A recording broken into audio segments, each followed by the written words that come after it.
The NCAA obviously made the announcement that the tournament will be held without fans, but now with the cancellation, we assume of multiple, if not all, the conference tournaments left here on the docket. The big question becomes, will the NCAA tournament go on? I think if they get down big, we'll see more Jet because he can throw 60-yard bombs and break off 75-yard runs. But if they can keep it kind of close, we'll see a lot of Jackson Tyner because I think he'll be able to keep the ball.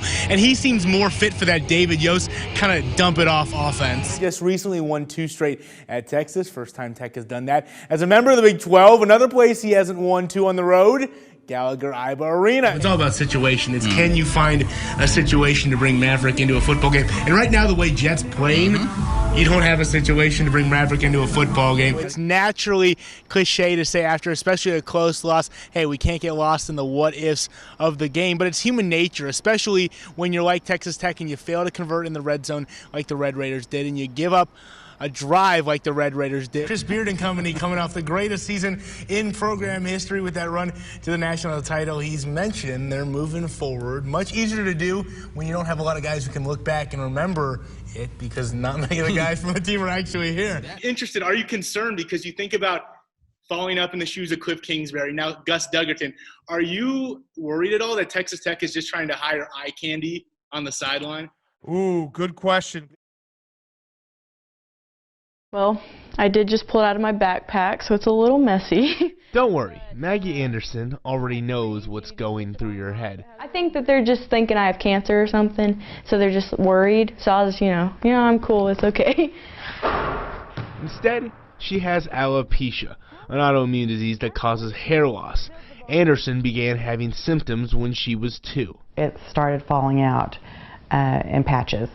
Just little round patches all over her head, and that's when we realized something wasn't right. I just remember worrying and just worrying for her. Now for Maggie, there was no adjustment at all. It's all she knows. The transition was not as easy for her parents.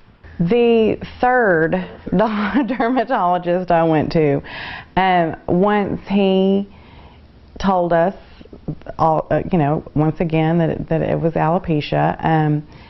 For 20 minutes I cried. But when Anderson is on the court, it's hard not to marvel at her polished game, a game that had her attention from the very start. I never tried anything else. I just fell in love with basketball, I guess.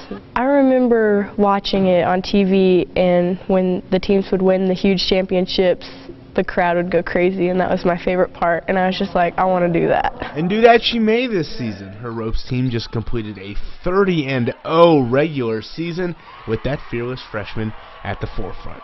Maggie just attracts people, and people want to be around Maggie, and people want to listen to Maggie, and I think it's because of the way Maggie treats other people.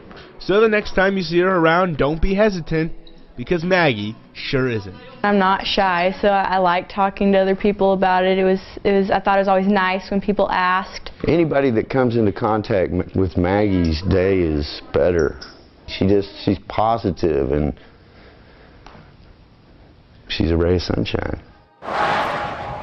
For many, Dalhart, Texas is just a small town. Next thing I know, I'm in the median and I'm struggling to get back even on the road. But for Jordan Weir, this town and a common stretch of highway changed her life. I pretty much don't remember anything from there.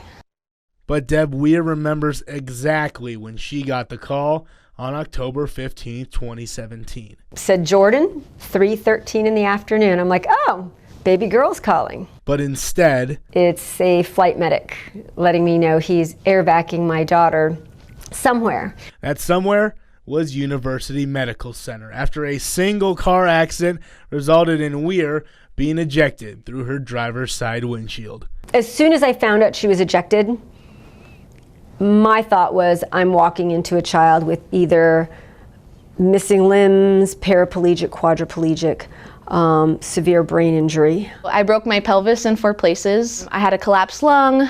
I road rash on like 70% of my body, broken ribs, broken fingers, toes. I ended up tearing my ACL, my PCL, and my meniscus in my knee. And then I had a really bad head injury. I literally bend down and I grab her hand and I just tell her, Jordan, Mommy's here. Gosh. If that child didn't turn and open her eyes briefly, and I knew she was there. She had plenty of people there with her too, as LCU came together to show its support. When I got here, her coach was already here. The dean of students was here, the athletic director, the dean of, a lot of people were here at the hospital. Even though I couldn't be, they were here making sure she was okay. Our girls, you want to talk about responding like a family, they did, and went on several, the LCU community was outstanding. They raised a ton of money, had a prayer vigil, and there was hundreds of people there, and most of them didn't even know Jordan, but that's the kind of place LCU is. And the support continued even as Jordan's softball future remained in doubt. Softball, I didn't think it was realistic. If you would have asked me, I never would have told you she'd ever get back in the circle. But she battled back, going to therapy 5 days a week, often for 3 hours at a time. And less than a year and a half later, yes!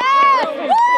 That girl! with her mom in the stands, the junior from Cave Creek, Arizona, wearing number 3. Welcome back, Jordan Webb. Was back where she belonged.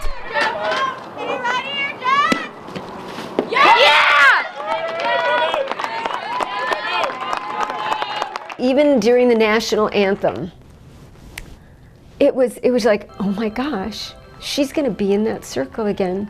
If you would have asked me a year ago if you thought I'd be here right now, I would have said no way ever. Being stuck in a bed from day to day, being in the hospital, and then, being able to go pitch the first game of the season, it's just, every athlete I think hopes for if they get injured, it's that get back into the swing of things, get back into the game you love. The neurosurgeon had a great comment for her, and it was, Jordan, you have lived 8 of your 9 lives. You better make this one count. The Lord wasn't ready for her. He has a plan for her, and that's what I keep telling her. And while she thought softball was her life for so many years, whatever he's got planned for her is going to be pretty darn good.